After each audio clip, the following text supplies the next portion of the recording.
Atos capítulo 2, versículos 37 ao 47. E ouvindo eles isto, compungiram-se em seu coração e perguntaram a Pedro e aos demais apóstolos: que faremos, varões irmãos? E disse-lhes Pedro: arrependei-vos e cada um de vós seja batizado em nome do Senhor Jesus Cristo, para perdão dos pecados, e recebereis o dom do Espírito Santo. Porque a promessa vos diz respeito a vós, a vossos filhos, e a todos os que estão longe, e a tantos quanto Deus nosso Senhor chamar. E com muitas outras palavras, isto testificava e os exortava, dizendo: salvai-vos desta geração perversa. De sorte que foram batizados os que de bom grado receberam a sua palavra, e naquele dia agregaram-se quase 3.000 almas, e perseveravam na doutrina dos apóstolos, e na comunhão, e no partir do pão, e nas orações. E em toda a alma havia temor, e muitas maravilhas e sinais se faziam pelos apóstolos. E todos os que criam estavam juntos e tinham tudo em comum, e vendiam suas propriedades e fazendas, e repartiam com todos, segundo cada um havia de mister. E perseverando unânimes todos os dias no templo, e partindo o pão em casa, comiam juntos com alegria e singeleza de coração, louvando a Deus e caindo na graça ou na simpatia de todo o povo. E todos os dias acrescentava o Senhor à igreja aqueles que se haviam de salvar. Em podendo, mantenham suas Bíblias abertas neste texto. Este texto faz referência à igreja do Novo Testamento, ainda no seu início, ainda no seu começo. É a igreja embrionária, mas ela nasce com força, ela nasce com pujança, ela nasce com autoridade, ela nasce com poder, porque ela tem as suas bases no Calvário e no Pentecoste. É uma igreja que confia na graça e que ora para receber poder. No púlpito ou em qualquer outro lugar, instrução não é substituta da unção. Aquela época, como a de hoje, a igreja não é formada apenas por homens, por pessoas da alta sociedade, de alto nível intelectual. Na sua grande maioria, a igreja é constituída de pessoas simples. A Bíblia diz que não foram muitos os nobres que foram chamados. Deus escolheu as coisas simples, as coisas vis e desprezíveis, as que não são, para confundir as que são. E a beleza do Evangelho está em a igreja ser, na sua grande maioria, constituída de ex alguma coisa.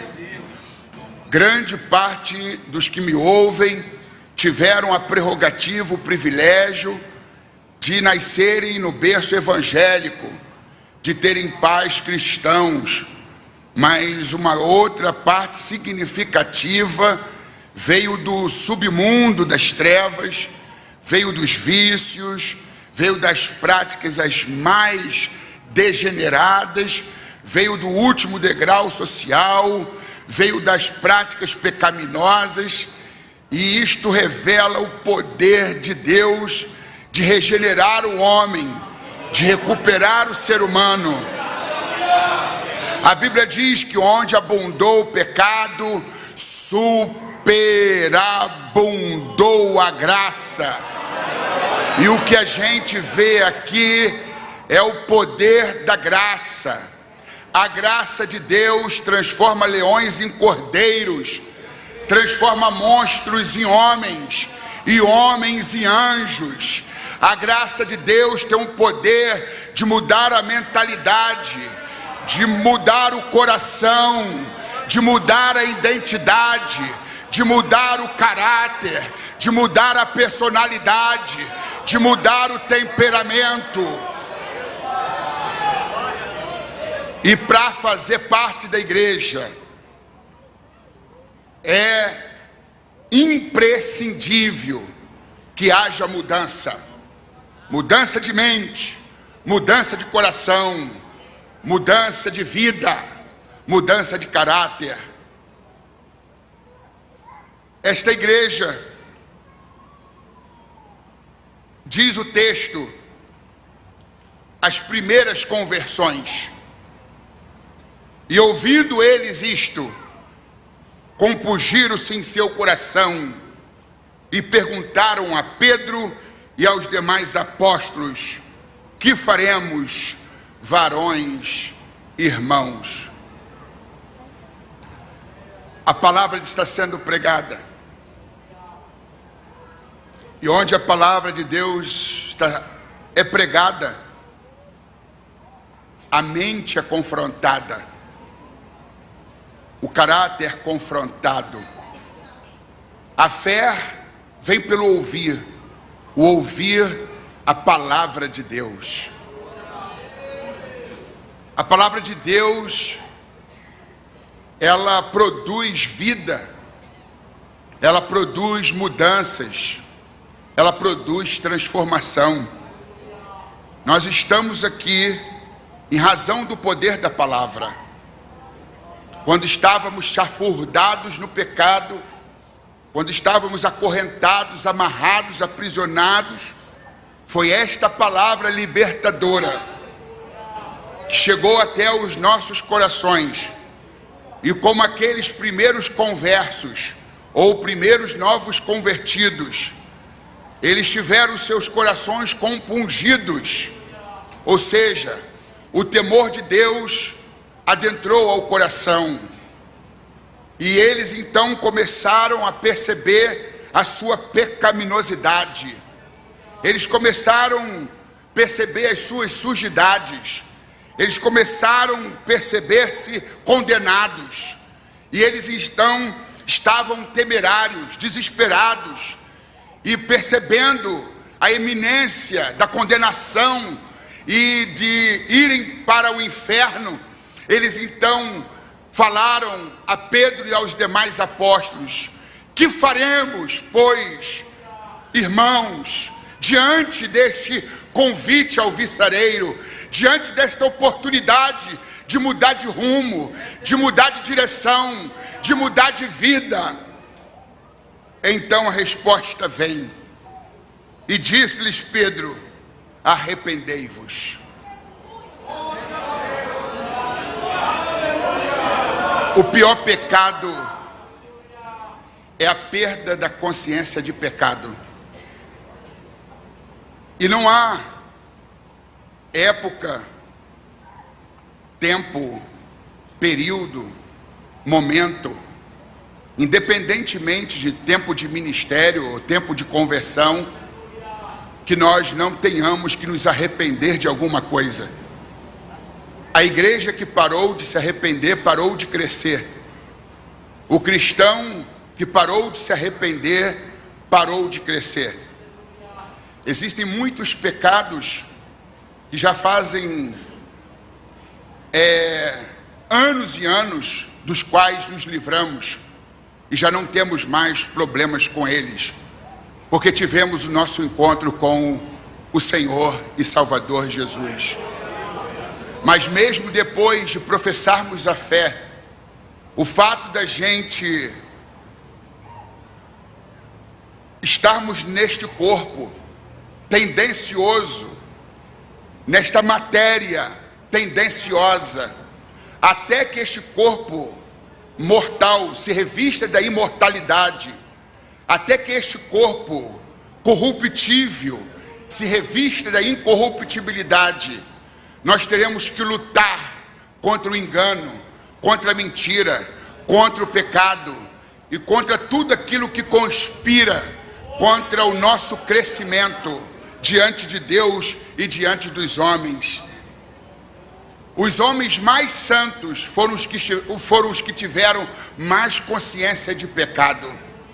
Quando da pesca maravilhosa, e que Pedro fica estupefato com um milagre, com aquele grande acontecimento, depois de ter passado toda a noite, nada ter apanhado, e de ter ficado muito frustrado com toda a sua experiência de pescador, pois era um empresário do mundo da pesca, tinha um negócio pesqueiro, mas naquela noite ele suou, se cansou, se fadigou e teve que voltar para a praia para ancorar o seu barco e lavar as suas ferramentas de trabalho, que eram as redes.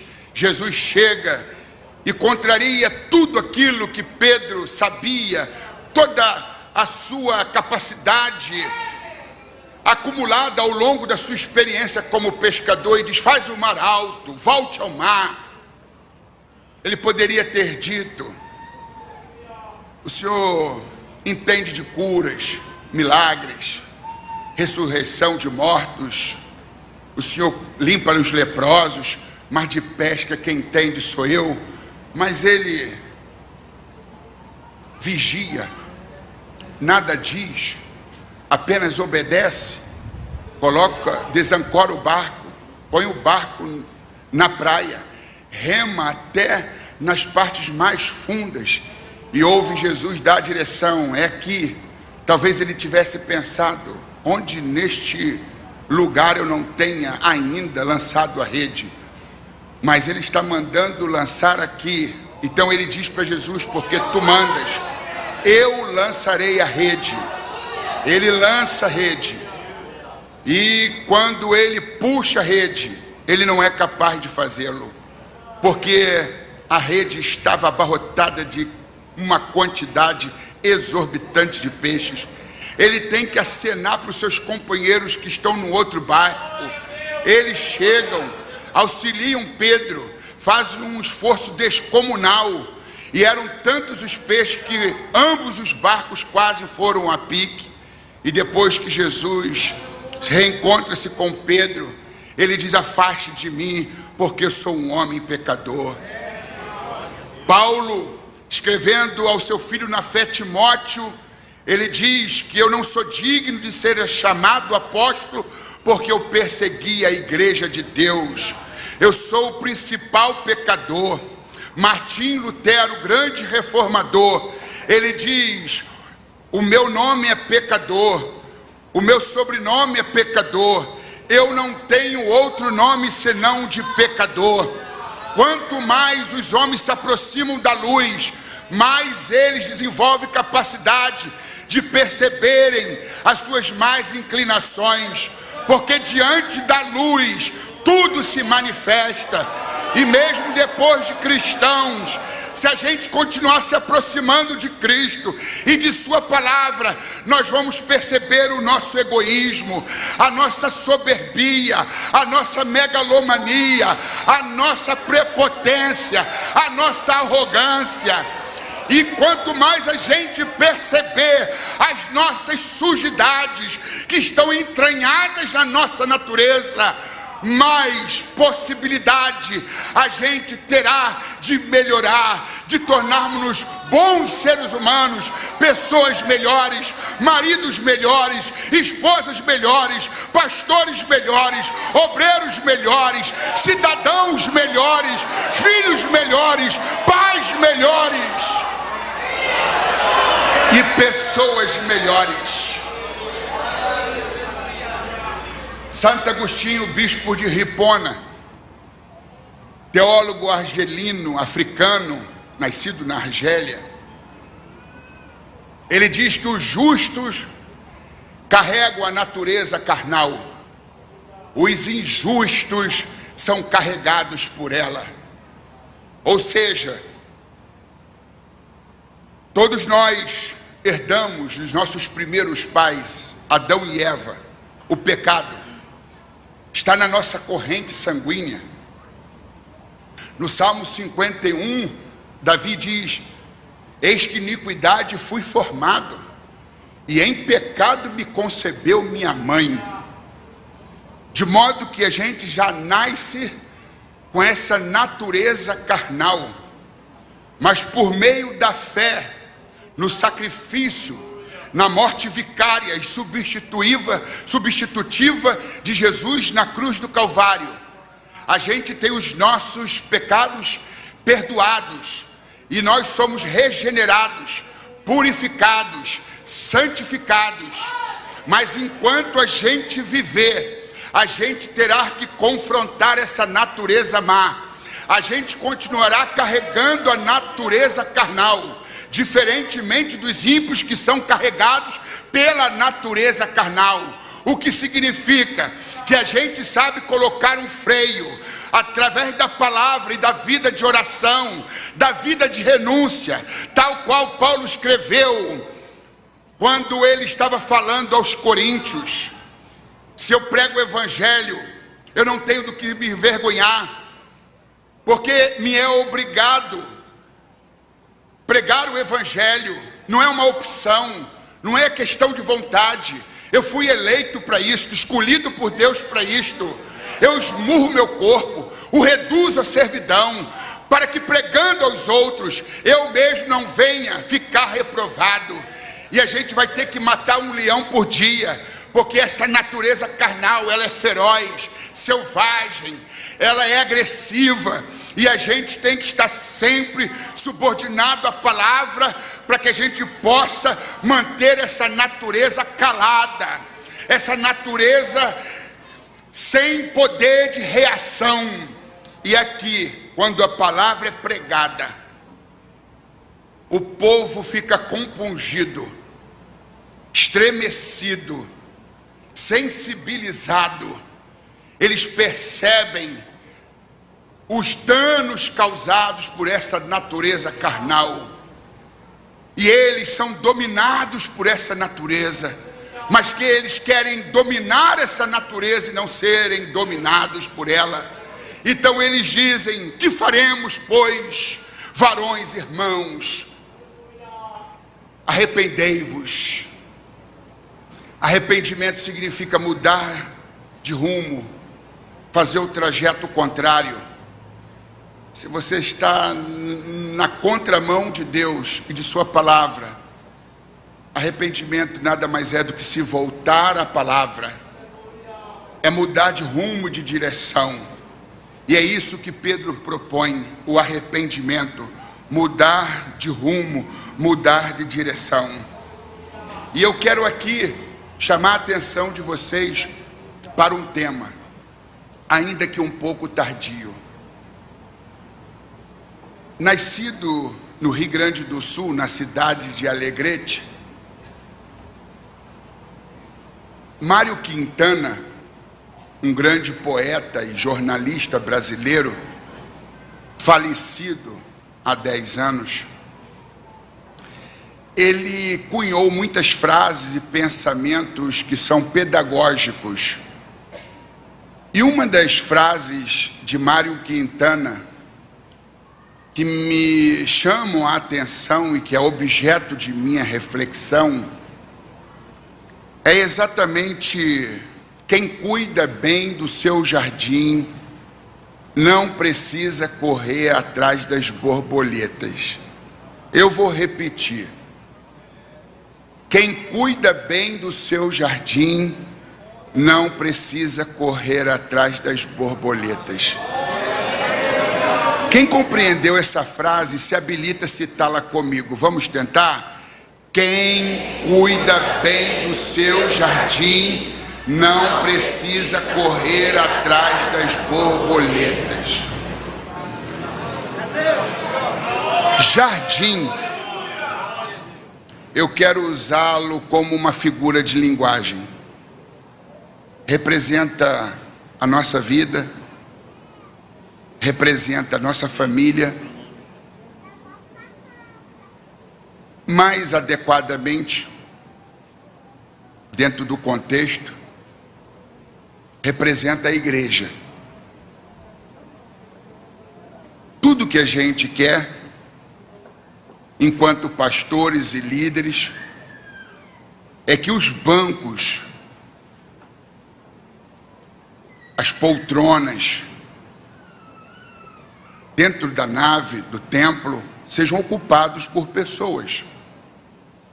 É muito ruim, até mesmo constrangedor, a gente perceber que, por mais que o espaço físico ofereça uma quantidade expressiva de cadeiras e de poltronas, bancos, como sejam, e não há pessoas suficientemente para ocupar o espaço, não há um contingente.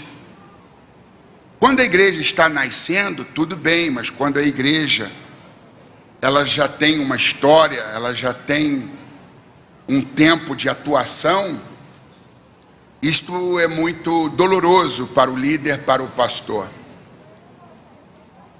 Estamos vivendo numa época muito difícil, em que as pessoas elas não têm mais tanta predileção pela palavra. Há igrejas que atraem grande quantidade de pessoas, não mais pelos modus operandi da Bíblia, não mais através da oração, através da pregação da palavra, mas através do entretenimento, de modismos, de movimentos. E muitos desses movimentos, eles são contrários às Escrituras, eles estão na contramão da palavra de Deus. E muitos líderes não comprometidos com a palavra, em vez deles atuarem como pregadores, como alguém que tenha compromisso com a palavra, compromisso com Deus e compromisso com o povo de Deus, eles, em vez de pregarem uma mensagem, eles fazem massagem. Eles massageiam o ego. Eles procuram agradar o povo em detrimento do Deus do povo. Quando a gente muda a palavra de Deus, a gente muda o Deus da palavra. E se o povo é segurado por causa de modismo, ou por causa de massagem no ego, ou de mensagens alvissareiras, certamente esta igreja, por maior que ela seja, por maior que seja a quantidade de membros, a gente tem que perceber que há corpos que incham, há corpos que engordam, e ainda outros que aumentam, que crescem. Todos aumentam de tamanho, mas só o que cresce é saudável. Então, onde tem crescimento, mas não tem a palavra, onde tem crescimento quantitativo, mas não tem vida de oração, onde se tem crescimento, mas não tem temor a Deus, não é crescimento, ou é inchaço, ou é obesidade, porque o crescimento verdadeiro, ele é acompanhado do crescimento quantitativo e qualitativo, ou seja, tem quantidade acompanhada de qualidade. Então há corpos que incham, há corpos que engordam, ainda outros que crescem, todos aumentam de tamanho, mas só o que cresce por meio da verdade, por meio da oração, por meio da vida santa, por meio da pregação da palavra, é que verdadeiramente cresce.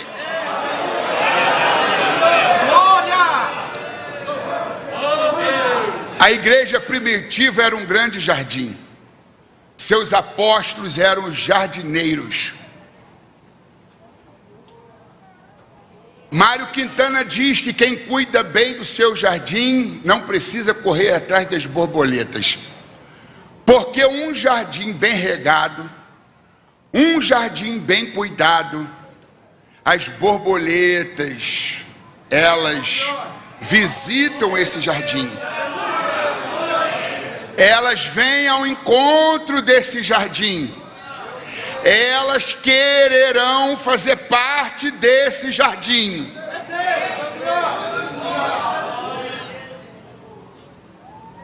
Quem cuida bem do seu jardim não precisa correr atrás das borboletas. Não precisa ficar arrumando pulsar e ficar esbaforidamente correndo atrás das borboletas, usando de subterfúgios, eventos, entretenimentos para atrair as borboletas, para atrair as almas. A igreja primitiva, no primeiro sermão de Pedro, depois da experiência do Pentecostes, ele prega e uma multidão se arrepende dos seus pecados. E a Bíblia diz que naquele dia, quase 3.000 almas, quase 3.000 borboletas vieram fazer parte daquele jardim chamado Igreja do primeiro século.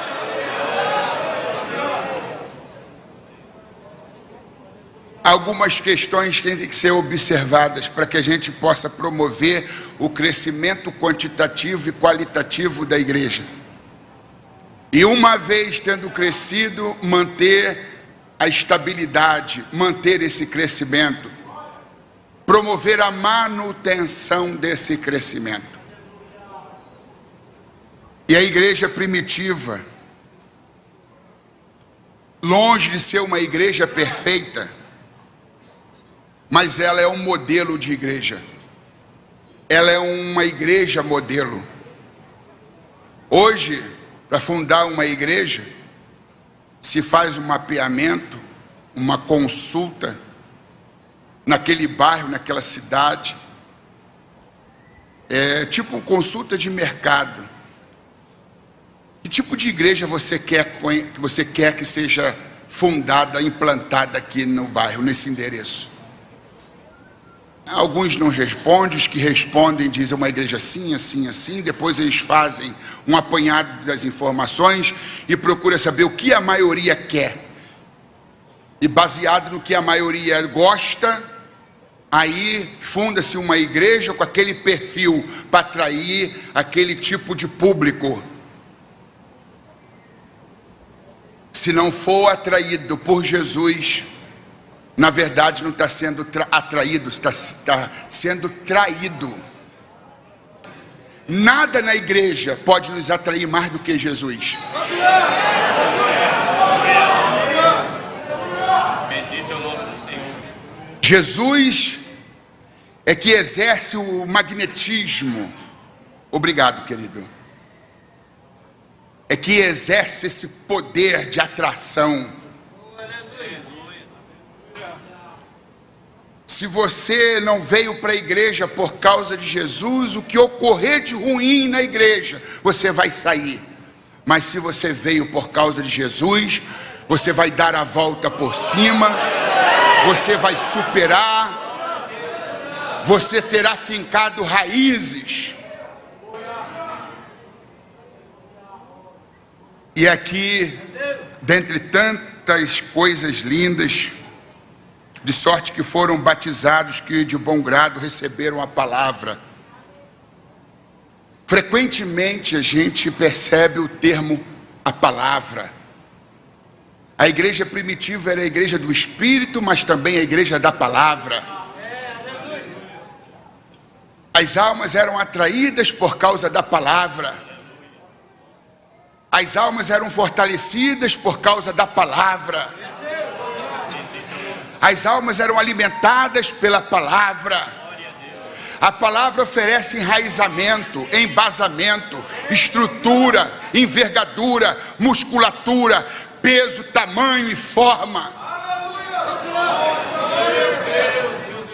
E a Bíblia diz que perseveravam na doutrina dos apóstolos, no legado escriturístico, doutrinário.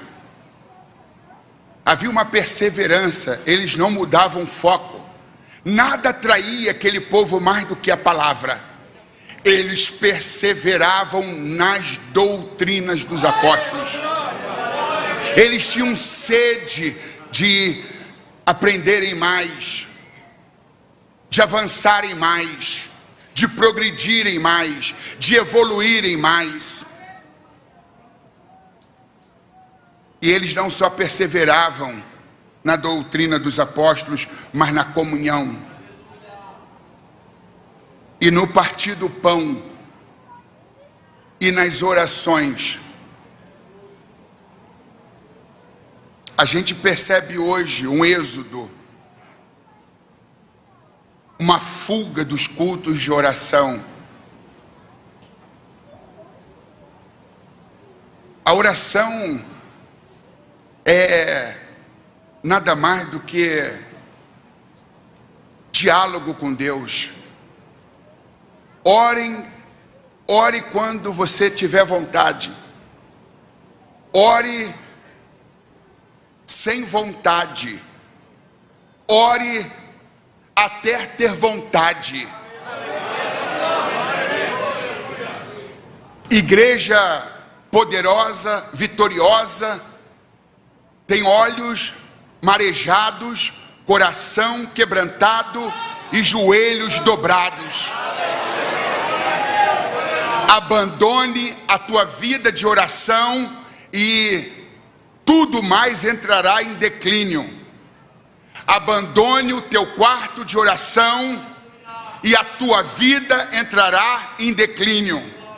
Estar pouco com Deus é fazer pouco de Deus. A igreja primitiva entendia isto, e então era uma igreja perseverante nas doutrinas dos apóstolos, na comunhão, no partir do pão e principalmente nas orações. A igreja primitiva buscava em primeiro lugar o reino de Deus e a sua justiça. A igreja primitiva dependia mais do provedor do que da provisão. Não dependa mais da provisão do que do provedor, porque quem manda a provisão é o provedor, e o provedor manda a provisão através da tua oração. Antes de qualquer ação ou reação, deve vir oração. Volte para a oração. Como está a tua vida de oração? Não existe crescimento qualitativo sem vida de oração. Igreja que cresce sem oração, na verdade ela não cresce, ela incha, ela engorda. A igreja verdadeiramente cresce quando ela persevera na doutrina dos apóstolos, na comunhão, no partir do pão e nas orações.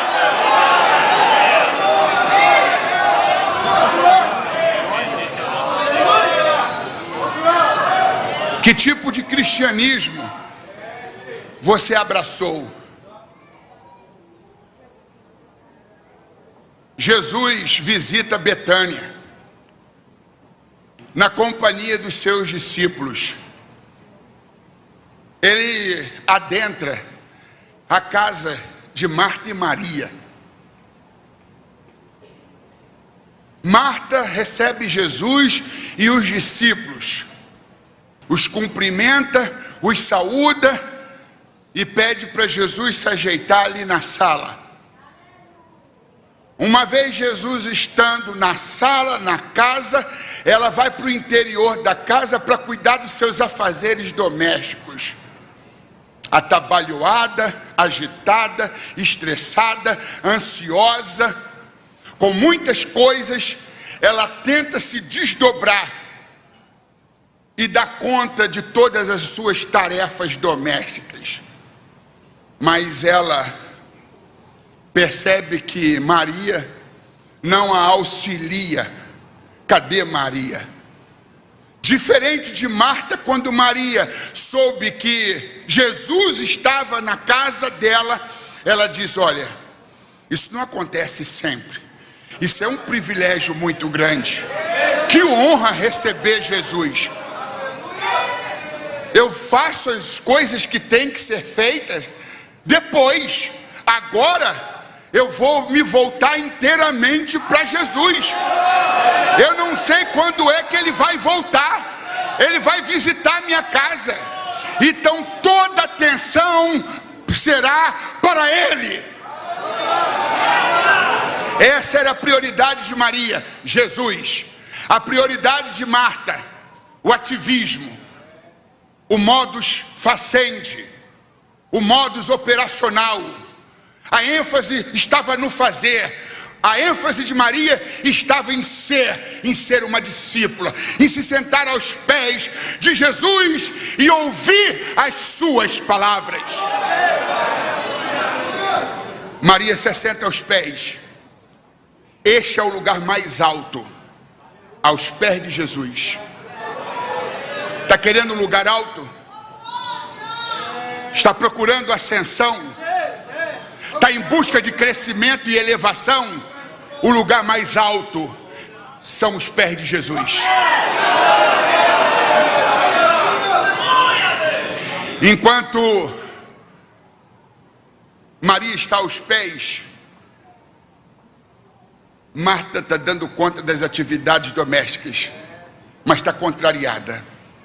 Minha irmã não se toca, está lá dando atenção para Jesus. Ela deveria deixá-lo. Eu fui lá, abri a porta, o recebi, o saudei e vim para cumprir as minhas obrigações. E por que Maria também não vem? Como Maria não vem, ela vai até Maria. Mas Maria está sentada aos pés de Jesus e diz: Jesus, em outras palavras, dê um puxão de orelha na minha irmã. Dê aí um saculejo, porque ela me deixa trabalhar sozinha. A Bíblia diz que Marta estava ansiosa com muitas coisas, agitada, de um lado para o outro. Quem fica aos pés de Jesus não sofre de ansiedade. Quem fica aos pés de Jesus, o coração se tranquiliza. Não existe estresse e nem agitamento ou agitação.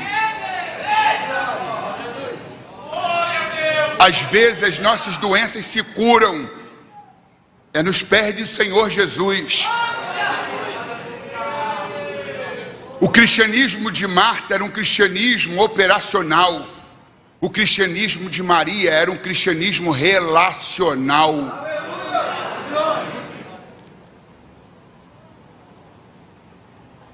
A gente precisa trabalhar. A grande maioria aqui precisa. A gente tem responsabilidades, deveres a serem cumpridos, agenda, obrigações, todos nós sabemos disso. Mas nós devemos dar prioridade ao que é prioridade. Em primeiro lugar vem o reino de Deus e a sua justiça, as outras coisas nos serão acrescentadas. À medida do momento que a gente tratar Jesus como prioridade, não deixa Jesus sozinho na tua sala. Se ele veio, vai a ele, senta-se aos pés dele, ouça o que ele tem para dizer, Desfrute da sua presença e da sua comunhão. Se Deus é o teu copiloto, então está na hora de você mudar de lugar. Quem dá o segundo lugar é Jesus, não lhe dá lugar algum. Traga Jesus por meio da vida de oração para junto de você. Como ter um coração de Maria neste mundo de Marta? Com quem você se parece mais? Não estou dizendo que você não deva trabalhar, que você não deva ser responsável, mas coloque Jesus em primeiro lugar. Será que o ritmo que você está fazendo a obra de Deus não está destruindo a obra de Deus na tua vida?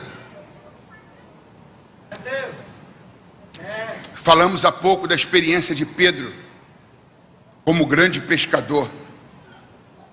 Atirou a rede de um lado para o outro a noite toda e disse: e nada apanhamos, havendo trabalhado toda a noite. Às vezes você sua muito, cansa-se muito e você não pesca nada, porque quem promove o milagre, quem dá a produção é Deus, por meio da sua relação com Ele. Quando Jesus chega, Pedro estava lavando as redes, desanimado, frustrado. Suas perspectivas ou expectativas tinham sido frustradas.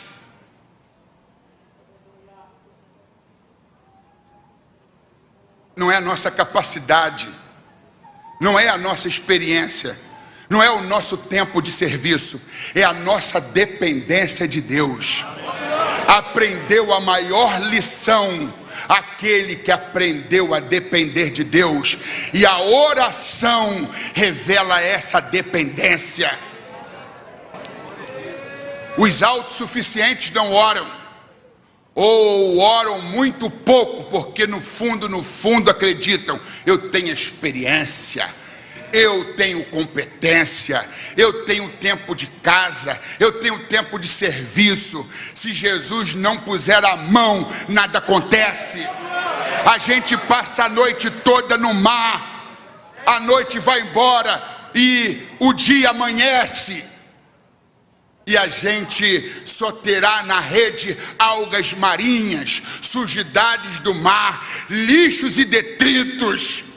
Mas quando a gente depende de Jesus, quando a gente obedece a ordem de Jesus, faz o mar alto, lançai a rede, e como Pedro a gente diz: porque tu mandas, porque tu falas, eu lançarei a rede. Aí, meus irmãos, os peixes vêm, as borboletas aparecem.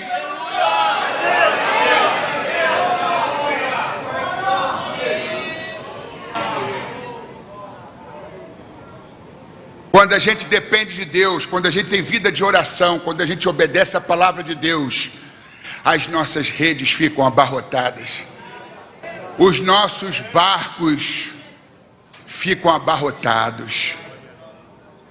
Quando a gente cuida bem do jardim, a gente não precisa ficar correndo atrás das borboletas. O jardim chamado Igreja Primitiva estava sendo bem cuidado, com muita oração, com comunhão. Gente que colocava o amor acima das diferenças. Gente com altruísmo. Gente com bondade no coração. Gente solidária.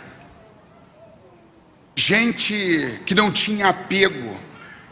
A igreja primitiva defendia a teologia OLX: desapegue, desapegue, desapegue. A igreja do século 21 é da teologia da prosperidade, do apego ao materialismo. A ênfase está no ter, está na posse, na aquisição dos bens. A igreja primitiva era despojada, despretensiosa, era uma igreja altruísta. É uma igreja liberal, era uma igreja benigna, bondosa, era uma igreja caridosa.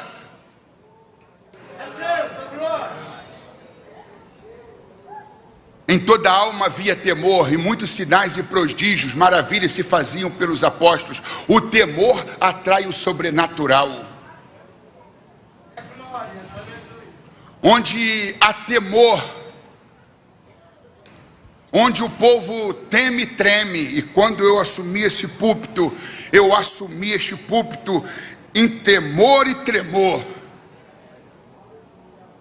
Temor é reverência, temor é respeito. Em toda a alma havia temor, e muitos sinais se faziam pelos apóstolos, muitas curas, muitos milagres, muitas portas sendo abertas, porque havia temor no coração. O temor atrai o sobrenatural e propicia crescimento à igreja. E todos os que criam estavam juntos e tinham tudo em comum: equanimidade, solidariedade. Não havia egoísmo. E vendiam suas propriedades e fazendas e repartiam com todos, segundo cada um era necessário.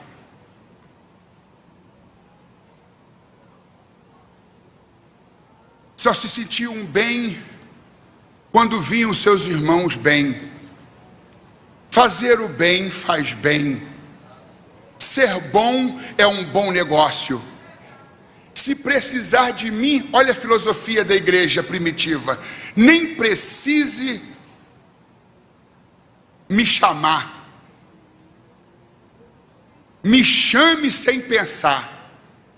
Se precisar de mim, nem pense em me chamar, me chame sem pensar, eu vou estar disponível. E perseverando unânimes todos os dias no templo. Eu já estive lá na quarta, já estive no domingo, não vou na quarta. Se você pode, porque tem gente que quer e não pode. Gente que estuda, gente que trabalha, gente que tem compromisso. Mas se você tem tempo, não fique em casa. Venha para a igreja. Invista na sua comunhão vertical e na sua comunhão horizontal. Não faça como alguns que são mencionados na epístola aos Hebreus, que abandonavam a sua congregação. Era o costume de alguns. Em podendo, venha. Em podendo, esteja na casa de Deus. É prazeroso ter comunhão com Ele, com os nossos irmãos. Diz aqui o texto, meus queridos irmãos, eles perseveravam unânimes todos os dias no templo, e repartindo o pão em casa, comiam juntos com alegria e singeleza de coração. Diga comigo: alegria. Era a marca da igreja primitiva.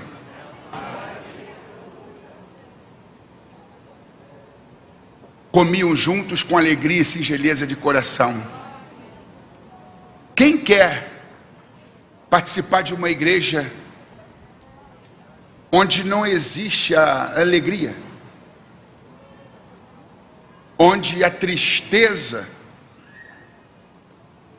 é percebida na fala, no gesto, no semblante? A Bíblia diz que o coração alegre aformoseia o rosto. A Bíblia diz: servir o Senhor com alegria. A gente deve pregar com alegria, evangelizar com alegria, reger com alegria, dirigir o culto com alegria, varrer o templo com alegria, lustrar os móveis, limpar os bancos, cadeiras, as poltronas com alegria, servir o Senhor com alegria. Atos 20 e 24, Em nada tenho a minha vida por preciosa, disse Paulo, contanto que se cumpra com a alegria a carreira que me foi proposta. Não basta fazer a obra, tem que fazer com alegria. Não basta terminar a carreira, tem que terminar a carreira com alegria. A alegria do Senhor é a nossa força.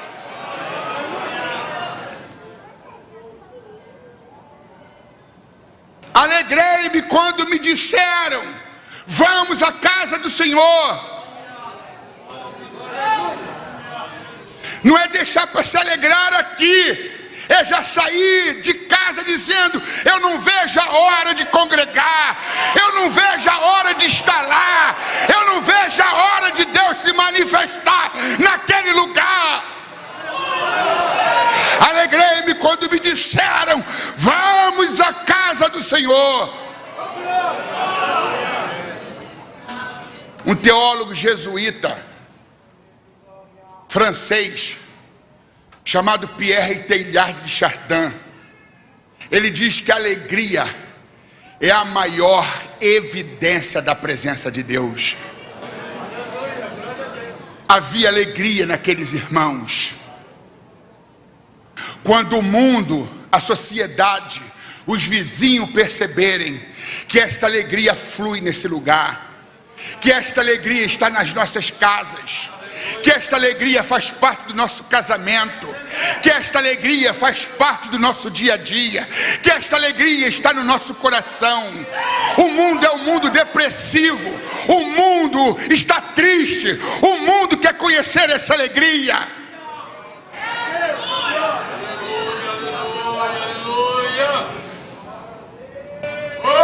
Alegria é uma das características do fruto do Espírito.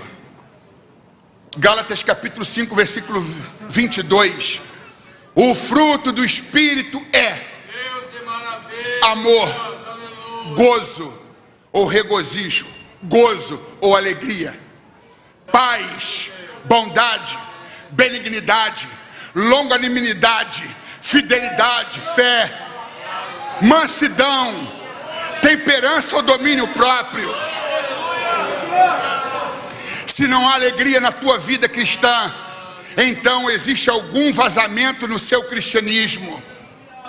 Uma igreja alegre atrai a sociedade, uma igreja alegre atrai o público, uma igreja alegre atrai as pessoas, uma igreja alegre atrai as borboletas. Cante com alegria, faça a obra de Deus com alegria, adicione alegria à tua vida. Há um ditado chinês que diz: quem não sabe sorrir não pode abrir uma loja. Um ditado chinês que diz: quem não sabe sorrir não pode abrir uma loja. Imagina um milionário empreendedor diz assim: eu vou abrir uma loja. Escolhe um dos endereços mais caros de São Paulo ou aqui de Cosmópolis. Em São Paulo, a exemplo, Avenida Paulista. Compra um prédio ou um apartamento, uma loja térrea, de frente para a avenida. Coloca granito Carrara, blindex, ar condicionado, os móveis os mais sofisticados, tecnologia de ponta, e na contratação ele põe seguranças, introdutores, recepcionistas que não sabem sorrir, atendentes que não sabem atender, gente com cara de carranca, gente que quando foi batizada em águas, o tanque não tinha água, tinha supra-sumo de limão galego, ácido, amargo e azedo. Já saiu das águas fazendo cara feia. Vai atrair quem? Boas maneiras, bons modos, um sorriso. O sorriso encurta a distância entre as pessoas. O sorriso é a parte mais encantadora de uma mulher. Às vezes, madames poderosas se submetem a cirurgias plásticas, a correções, tira aqui, põe ali, estica aqui, mas são incapazes de sorrir. Para ficar linda não precisa de cirurgia plástica, basta sorrir. Nada contra a cirurgia plástica. Se eu pudesse até faria para não ficar com a cara do Tim Maia. Eu nunca vi um pastor mais parecido com o Tim Maia do que eu. Mas não tem como me livrar dessa cara. E não é só a cara, o peso também. Coisa linda, vocês sorriram. Glória a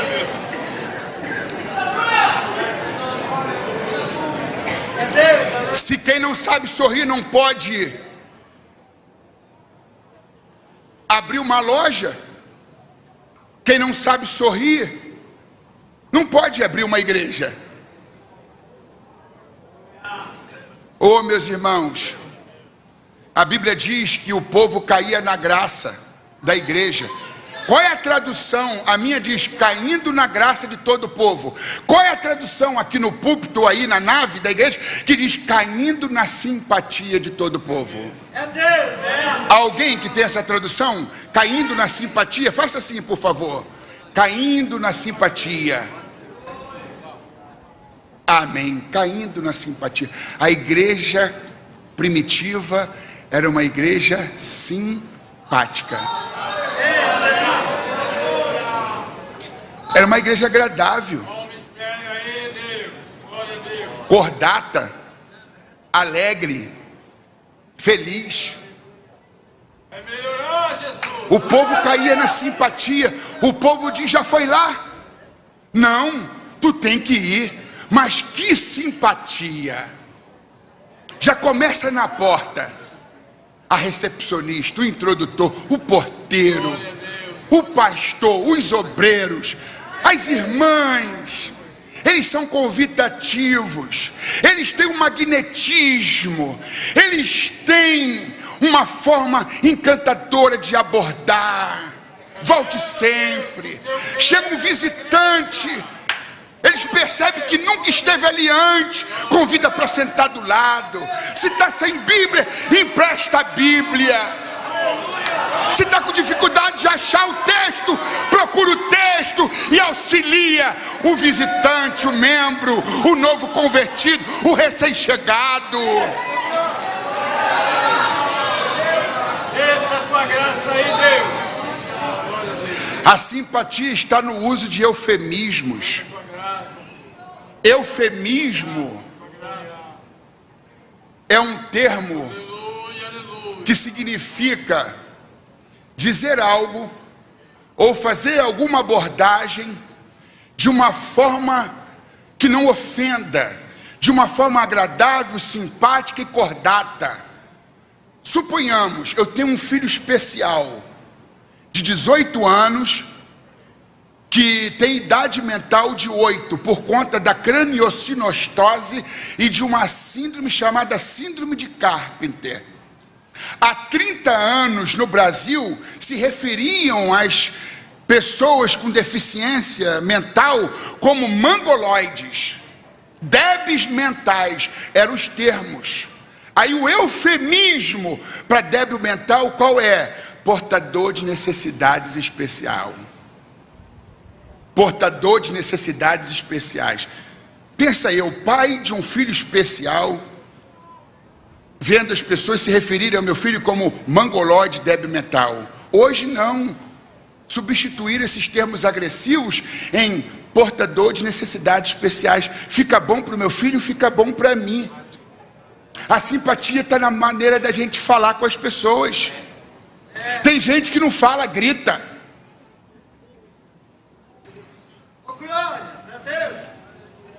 Aquele velho, que aquele velho, aquele idoso, Isso é eufemismo. Eufemismo de velho é idoso.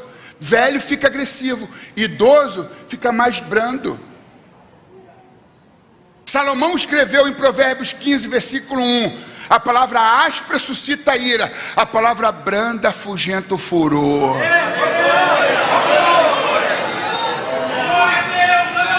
Aquele careca, pelo amor de Deus, aquele irmão calvo, não melhorou ou não melhorou? Mas que irmão guloso. Guloso o que? Bom de garfo. Ah, você mora onde? Na favela? Não uso o termo favela. Ah, conheço onde você mora, aquela comunidade. Não ficou melhor? Não ficou melhor? Leproso, que leproso o quê? Portador de mal de Hansen. Porque quem cunhou o termo hanseníase é o termo médico, técnico, para lepra. Então tem forma mais agradável. O diálogo permeado de respeito. Saiba se dirigir, saiba falar. Você, peraí, nós estamos na vala comum. Pecador não julga pecador. Um camelo não zomba da corcunda do outro camelo. Todo mundo precisa do sangue de Jesus para entrar no céu. Ninguém é melhor do que ninguém.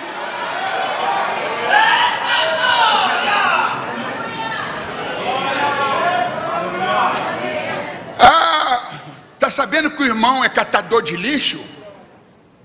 O irmão é lixeiro. Não. Pelo amor de Deus, coletor de material reciclável. Melhorou ou não melhorou? Procura ser gentil, cordato, simpático com a tua esposa, com teu marido.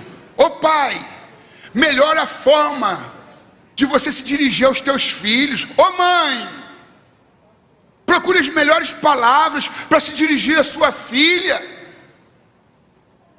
Ô meu irmão, porteiro, introdutor, introdutora, recepcionista, obreiro, obreira, lá na empresa, na igreja, em casa, na rua, o relacionamento com os vizinhos. Se você for cordato, simpático, agradável, eles vão gostar de você, vão cair na sua. E quando você convidá-los para a igreja, eles dizem: eu gostei dele, por consideração dele, por eu ter gostado dela, eu vou atender a esse convite. Para ganhar para Jesus, a gente tem que ganhar para a gente primeiro. Ganhe o teu vizinho para você ganhar o teu vizinho para Jesus.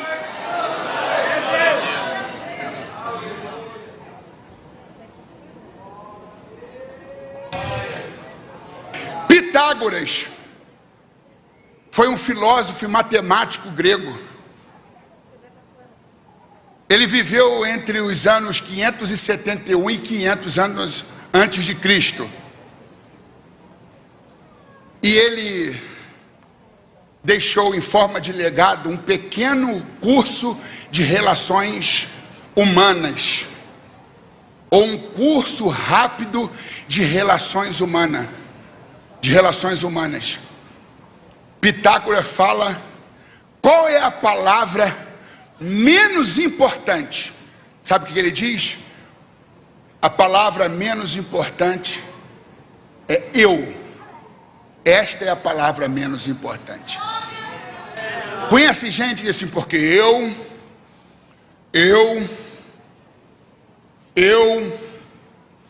fiz, eu tenho, eu posso, eu mando, eu faço. Eu é insuportável. Isso conota arrogância. Isso distancia as pessoas. Quem quer ficar perto de pessoa arrogante, cheia de eu? A palavra menos importante, a primeira palavra menos importante é a palavra eu. E a palavra mais importante, nós. A humildade faz com que a gente evite o uso frequente do pronome possessivo na primeira pessoa, eu. A gente troca para nós. Até porque, irmãos, ninguém triunfa sozinho. Provérbio 18:1, busque os seus próprios interesses, aqueles que se separam, estes insurgem-se contra a verdadeira sabedoria. Salomão diz, é melhor serem dois do que um, é sempre nós, não é eu, somos nós.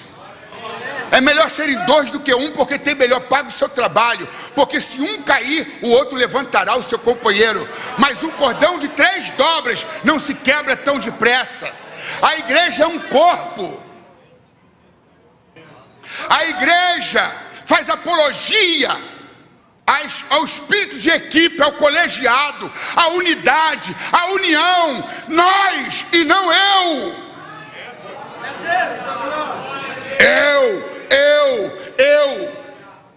É tanto eu que não prega nem o evangelho, prega o evangelho.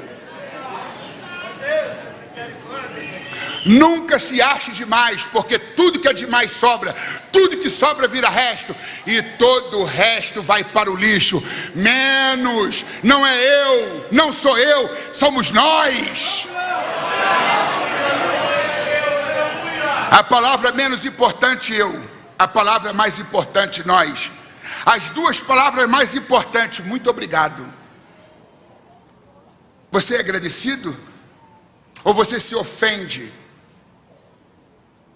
de ter que agradecer? Não quer admitir que precisou de alguém?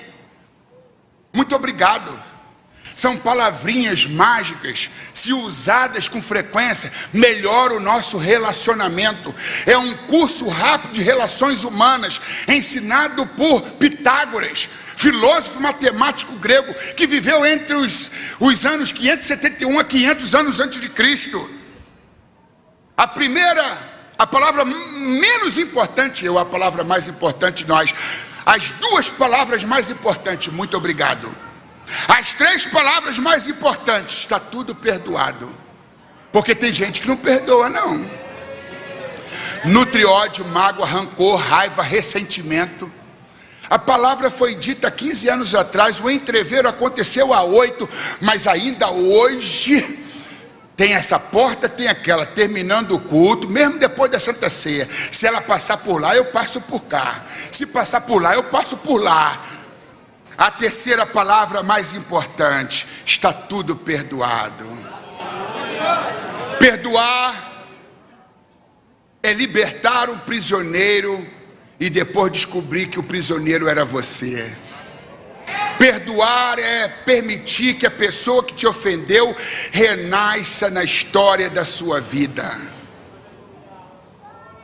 Perdoar não é se esquecer, isso tem outro nome, é amnésia.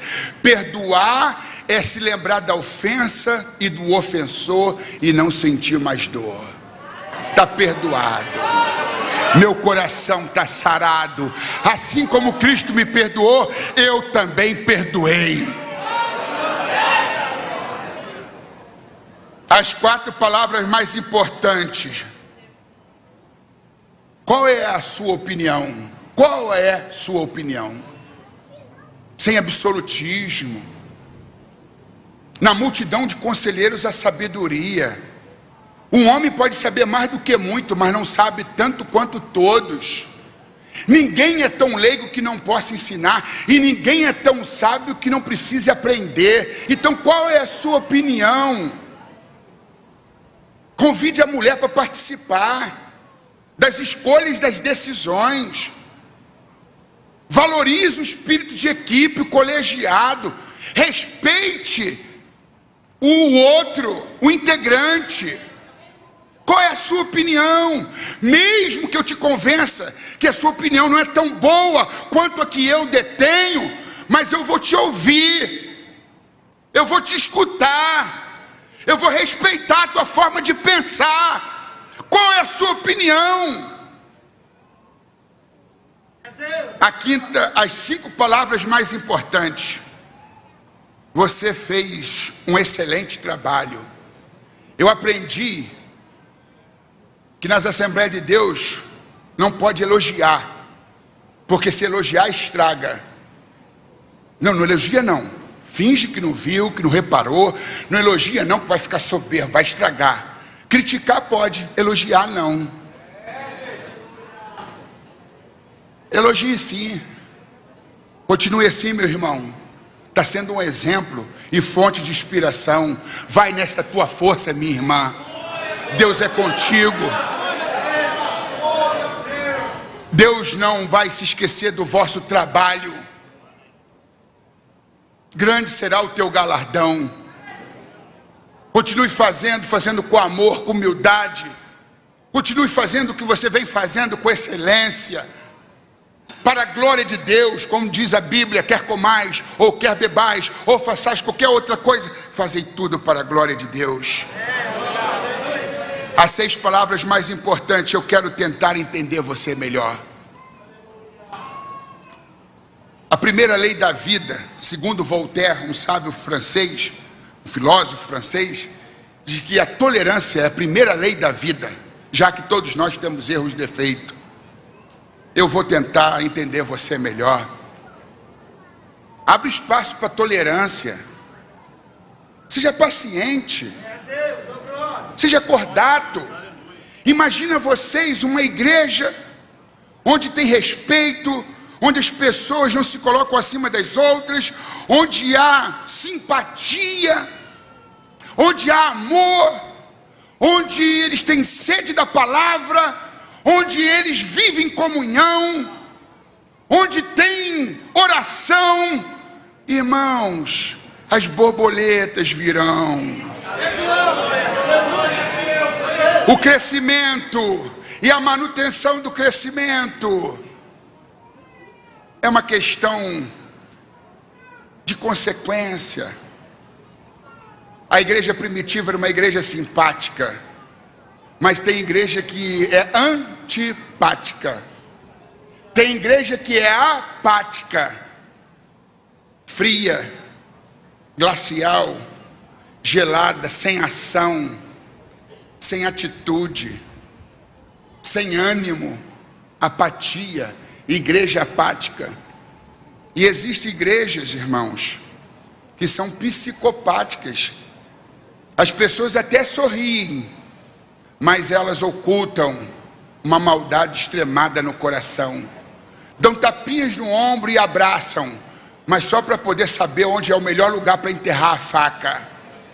Traição, os pensamentos os mais atraiçoeirados, mas não é nada que a gente veja aqui na cidade de Cosmópolis, especialmente nesta igreja. Que a simpatia seja reinante, que a graça seja reinante, que a alegria se espalhe entre vocês, e que a sociedade deste município, desta cidade, possa ser atraída por essa alegria, por esta comunhão, por essa efervescência, por esse fervor. E que através da vida de oração e do temor a Deus, o sobrenatural possa fazer parte do dia a dia desta igreja. E por conta da manifestação do poder de Deus neste lugar, vidas possam vir fazer parte da Assembleia de Deus de Cosmópolis. Que Deus a todos vocês abençoe. E eu vim aqui também trazer um presente ao meu pastor Alcides Balarim. Este é o livro mais novo da minha safra. Eu tenho 14 livros escritos, esse é o mais novo, que mais demorou para eu escrevê-lo. Normalmente eu produzo uma obra com 2 anos. Em 2 anos, essa aqui me levou 9 anos. Como ser um líder poderoso sem ter sede de poder? A síndrome de Diótrefes, diagnóstico, tratamento e cura à luz da Bíblia. Na página 136, eu falo aqui sobre o que eu disse em relação a Pitágoras, em relação ao seu curso relâmpago de relações humanas. A Síndrome de Ótrives, Diagnóstico, Tratamento e Cura. E esse livro aqui, que ganhou um prêmio internacional Areté, só merece o doce quem provou o amargo. E se a vida for uma barra, que seja de chocolate. Mas que pegue leve os irmãos, para não ficar como eu, tá, irmãos? Esse livro é de superação, é um livro de resiliência, é um livro para quem está passando por um vale de dor. Serve para muita gente que está com depressão, crise de ansiedade, síndrome do pânico, ou que vive numa angústia, no olho do furacão, numa crise muito grande. Vai te ajudar muito. Esse livro custa R$ 49,90, eu trago por R$ 35. Este custa R$ 25 e a gente vai fazer por R$ 25 mesmo. Mas se alguém aqui puder comprar os dois, a gente pode fazer os dois por R$ 50. É um livro para líderes, pastores, obreiros, obreiras, para líderes de departamento e para quem não é líder, mas se sente vocacionado, tem chamado para liderança. E esse aqui é para o público em geral. Não vim vender livros, não sou vendedor de livros, mas vou ficar muito feliz se você investir em você, porque em estar te ajudando, também estará me ajudando. Esse livro é seu, meu pastor, e da sua esposa, esse aqui.